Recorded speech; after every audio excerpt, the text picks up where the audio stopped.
Certes, on assiste depuis l'élection de Donald Trump à une série d'annonces impressionnantes. Après Apple ou TSMC, Nvidia a indiqué qu'il prévoyait de fabriquer jusqu'à 500 milliards de dollars d'équipements pour l'intelligence artificielle aux États-Unis.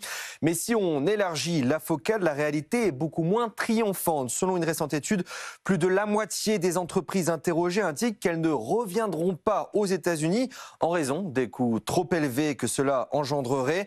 La majorité d'entre elles estiment que bâtir une nouvelle chaîne d'approvisionnement aux États-Unis coûterait au moins le double de leur coût actuel, si ce n'est plus. Et même si relocalisation il y a, plus de 8 patrons sur 10 estiment que cela se fera avec la construction d'usines complètement automatisées et que cela, finalement, ne créera pas d'emplois aux États-Unis comme le souhaite Donald Trump.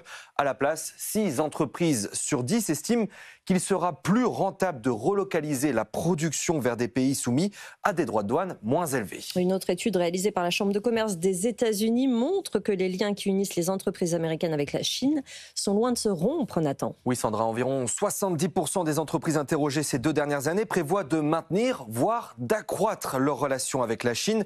La taille du marché chinois, sa chaîne d'approvisionnement extrêmement bien structurée et sa main-d'œuvre qualifiée abondante poussent les entreprises à vouloir rester en Chine.